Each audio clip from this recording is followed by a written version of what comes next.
AEW Grand Slam looked great. It's a shame there was so much back and forth before this event, but in terms of just watching it from a wrestling fan's perspective, it felt massive. The crowd was hugely invested.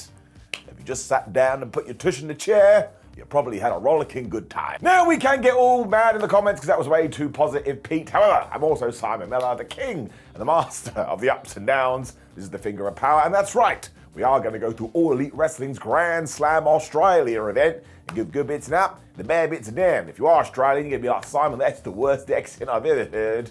You're not wrong. Somebody should kick me in the face. We also started with Will Ospreay and Kenny Omega taking on Takeshita and Kyle Fletcher. How am I meant to talk about this? It was absolutely redonkulous. Listen, you know the deal, even before the bell went ding, ding, ding. So if you're into this kind of wrestling, you should probably go and watch it right now. And yes, just so we can get it out of the way, it looks like AEW used a smaller ring. Now, you can tell that some people never watch independent wrestling, which is fine. You're allowed to choose to do whatever you want to do. And you can also tell people that have never wrestled themselves, which again, is totally fine. You're allowed to be a wrestling fan and just a wrestling fan and nothing else. It just made me chuckle, because by some of the reactions on the internet, you would have thought, I don't know, they were wrestling on a trampoline. It was so over the top, so I can give you the information. You can get big rings and small rings and all different kind of rings. I do believe they call it life. And of course it's not ideal, but trust me, every single wrestling promotion on the planet has suffered this. When you do go across the globe, it's like a logistical thing, and it can go very wrong very fast. Fletcher also smashed Will Ospreay with a shoulder tackle, and everybody went boo. So I was like, we can all calm down, because there were some folk who were so damn worried that Kyle Fletcher was going to be a mega of a babyface, because of course, he's from Australia. Actually turned out Kenny Omega was the big babyface here, because man, when he got the tag, this place went nuts. He was then going to go for the Terminator dive, but Takeshita was like, man, I don't even like that movie, so he cut him off. But again, it is 2025, so we must do a dive. So Will Ospreay and Kenny Omega came together, and they did it as friends. Kyle and Takeshita, or Cat, I suppose, they went after Omega's tum-tum for obvious reasons, which also makes them absolutely unhinged individuals. But I think they must have missed and accidentally hit Kenny Omega's move button, whatever that is, because it just went maneuver, bing bang bong bish, whoopsie bang, and it finished with Will Ospreay doing this Spanish fly. Once again, I just stared at them, thought you guys are absolutely redonkulous. Ospreay and Fletcher then continued this on. The DDT at the end of that sequence was also dumb. When Don Callis freaked out, he just grabbed Will Ospreay's leg. He is a massive penis. Takeshita was then a super monster, because once again he was going after Omega's stomach, when he also hit both of them with a double German suplex. I was like, all right, Takeshita, that was pretty impressive, okay? Omega then came back with the best hurricanrana out of nowhere, so Will hit the sky twister press when we got a V-trigger, and can you believe it, it only got a 1-2-0. Takeshita then decided, do you know what, I figured it out. And he hit the least devastating move in all of sports entertainment, the Blue Thunder Bomb. Did it work? Of course it didn't. It never does. Although I listened to some fools recently and watched. Oh wait! Blue Thunder Bomb! But that's the weakest move. Kick out of one. See, that was progress this weekend, where I was defending my People's Progress Proteus Championship against UK independent wrestler Charles Crowley. And yeah, I went for the Blue Thunder Bomb. And did it work? Of course it didn't. What the flub was I thinking? The top rope cutter that the good guys then hit after this could be the stupidest thing I've ever seen in my life, and I was just melting down when all of a sudden we were back to all of the maneuvers and basically the finishes, when Takeshita and Kyle were like, no, we're into this. So what did they do? They hit double pile drivers. Kenny then got ruined by the power knee, when all of a sudden we had brain busters all over the place and Will Ospreay breaking up pins at the 1-2-0, when man, these clubs that Takeshita gave Omega, I think he was trying to kill him. Somehow Kenny was able to return with the V-trigger when we did throw some people into the ring post. When, I tell you, Kenny Omega grabbed Takeshita and he got him to the one-wing angel position. When Will Ospreay spied this, he was like, I know what I can do. 3, 2, 1, he jumped, he gave Takeshita a hidden blade from the top rope, and as soon as he felt that force, Kenny Omega went sweet, and he hit the one-winged angel. Surprise, surprise, that was the 1-2-3. Imagine he would have kicked out. I mean, not even Thanos would have been able to get out of that, and afterwards William and Kenny were the best of friends, and they were hugging and doing the dance of joy. And you do just have to give this a massive round of applause, and the fans were so damn into it, which is the whole point of wrestling. Dare I say, it was brilliant. Up when we went right into pure jeopardy. Brilliant. Also sounds like a terrible film from the 90s. It has divided the fan base though, which is a good thing. That's what we should be doing, but the TBS title was on the line. Mercedes Mone versus Harley Cameron. Harley did get the big hometown pop here as well, so it goes to show the fans did know what to do. I swear some people like to go out there and insult wrestling fans' intelligence. And look, she didn't win. Would I have had her won? Yes, I would have done. It just felt like you want to strike when the iron is hot, but as long as there's a follow-up here, we're making a star, damn it. That's all that really matters. Mone was kind of surprised at first because Cameron was able to take her out with a flatliner. So Mercedes was like, all right, fine. I'm going to hit you with the money maker. I was like, come on, champ. You barely even charged your finisher. Harley then went and got the puppet version of Mercedes and basically did the 10 punches in the corner. So that is the 2025 spot of the year already. Do you agree with that, Puppet Simon? No, I don't. Why don't you? You're an idiot. What? The Mercedes, of course, then stopped the puppet and basically beat the shit out of it. This crowd went absolutely crazy. I don't know why I laughed there. It wasn't funny at all. You see me? I'm a puppet, and I'm sick and tired of being beaten up. Later on too, when Harley appeared from beneath the ring, she had the puppet again, and we got some great camera work, so you know the deal. Goofy wrestling for life. This just goes to show it can be totally wonderful. Made me feel warm and fuzzy in my tum-tum. Harley then basically got a stratisfaction for a 1-2-oo when Mercedes Mone, of course, hit the three amigos, but when she went for the splash of the frogs, she totally whiffed it, and Harley got her knees up. Mercedes still got the backstabber. This is when we did get that shot with the puppet. I just want to look at it and admire it. It's the best thing I've ever seen in pro wrestling.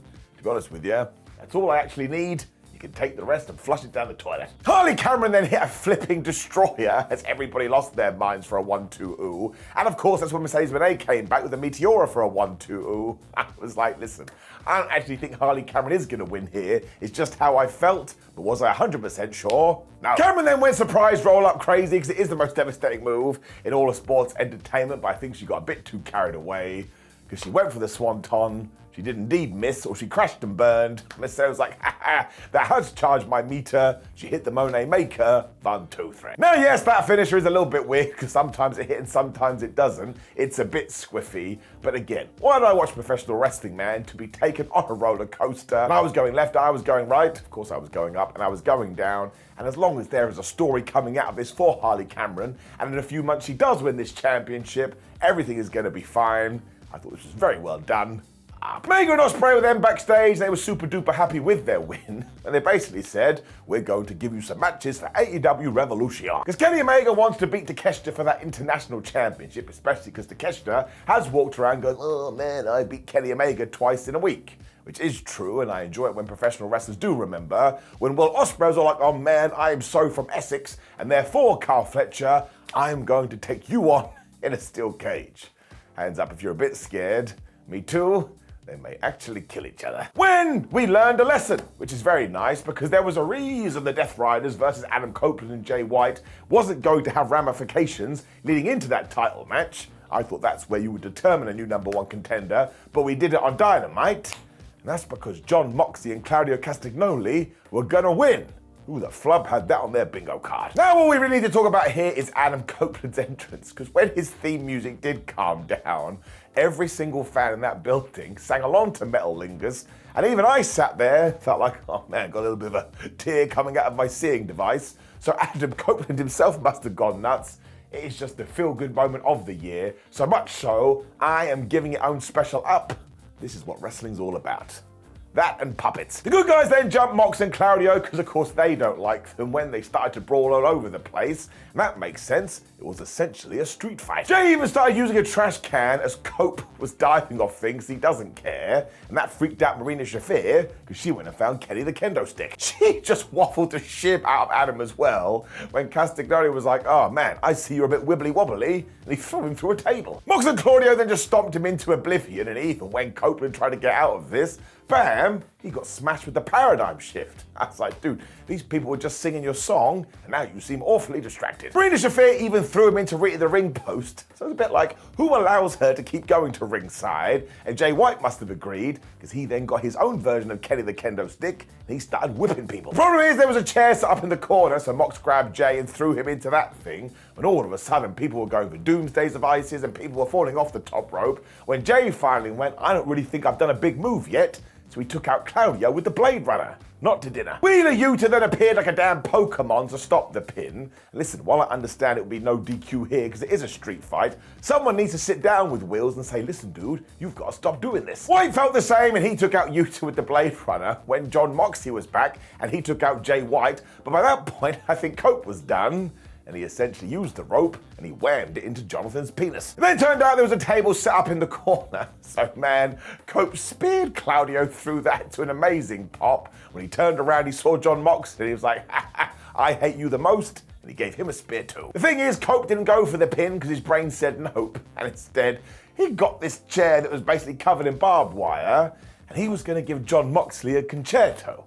Been thinking about this all morning. I'm pretty sure that's illegal. Of course, Wheeler Yuta made the save because he's like a fly, keeps smashing into your face. This is when Claudio Castagnoli reappeared. He hit the neutralizer, and then John Moxley applied the choke. Now, poor Jay White was basically being killed by the Death Riders, which makes sense. And again, they are the Death Riders, so John Moxley kept on this choke until Adam Copeland passed out, and he never woke up. I mean, that part's not true. But the fans did not like this. Excuse my language, but even before he did go night-night, they were chanting bullshit. Now, yes, absolutely, AEW needs to have a damn good follow-up to this. But I tell you, if all of a sudden it does mean Adam Copeland is going to become the world champion at AEW Revolution, then this will make all the sense. But there's a part B to all of this. Imagine the Cope does win that title, then out comes Christian Cage and catches in his briefcase and he wins the championship. Somewhat of an old school fan, I would love the hell out of it. Now listen, I understand there's an entire conversation to be had around that, but Christian always gets overlooked, so I would love him to get one final world title reign. And if you did do that program and you kept it short, and before long Adam Copeland and Christian Cage had made up, and they went on their tag team run in order to then pass this belt to MJF and Hangman Adam Page, who should absolutely be going after the world title, I don't think that's that bad at all. I mean, it's much better than just pulling the trigger randomly and that title appearing with MJF and the Hangman. I understand I have fantasy booked all of this, but I just have a feeling that is what AEW is going to do. And if so, in retrospect, this match will make all the sense in the world. Plus, it was damn fun, so I am giving it an up.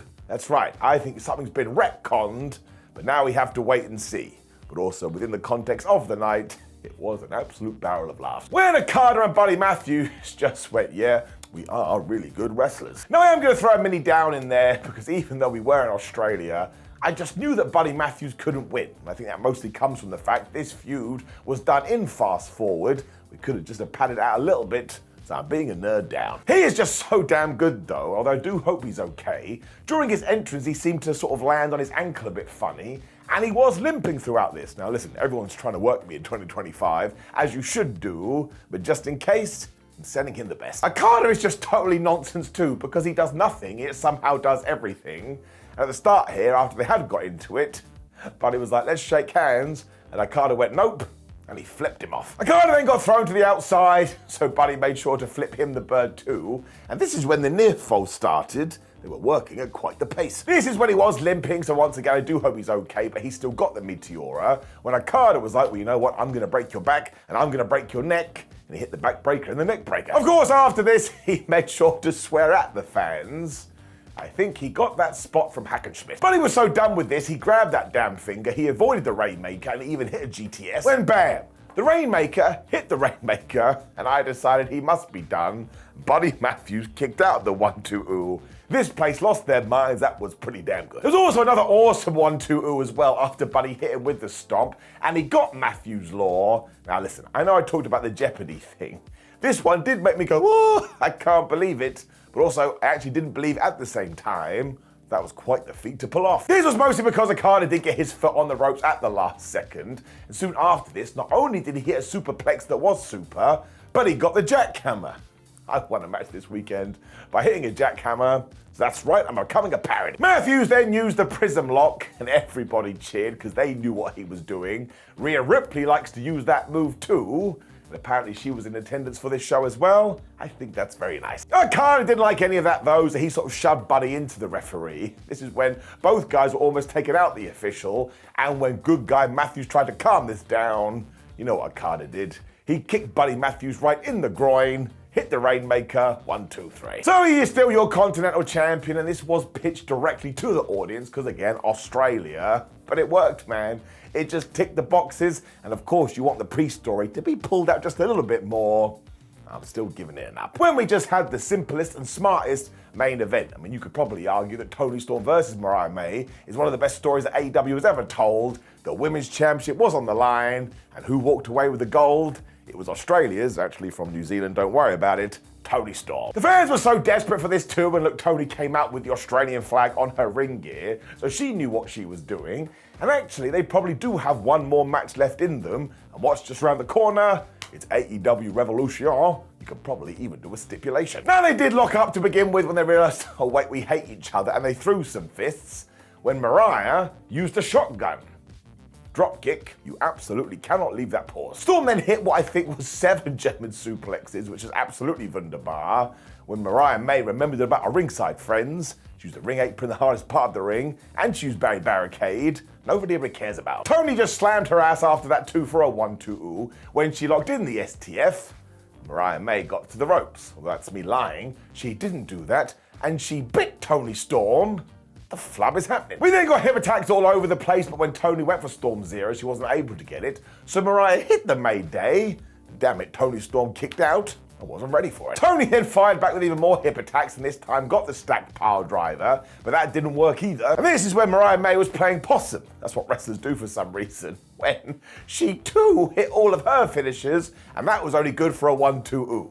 So if you told me they were inspired by WrestleMania 17, I'd believe it. We also did one last big tease because Mariah May did get hit with a Storm Zero, but she rolled out the ring to save herself. Remember, we started that counter at the start of the year, and we were going to document these. Well, I think it's only the second one since the beginning of 2024.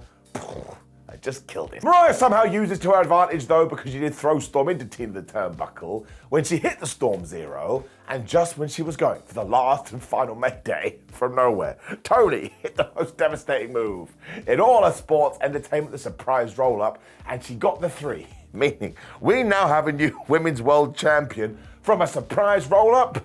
Not gonna lie, I was so damn happy. The fans popped their socks off as well, and that's exactly what you want to do on a special show like this. You send the audience home happy, and again, Toni Storm is your brand new Women's Champion. Who the flub can get mad at that? It was really good. Up. Which also brought us to the end of AEW Grand Slam, and yes, overall I am gonna give it an up. I think it probably was a 2-hour show. I wasn't timing it, but it was so damn easy to watch. To be honest, that's all I need in my life. Now, of course, please do let me know what you thought about last night's AEW Grand Slam in the comments below. Like the video, share the video, and subscribe. Click the video on the screen, which is ups and downs for AEW Dynamite, to get all my stupid opinions. Otherwise, have a great day, my friends. See you soon.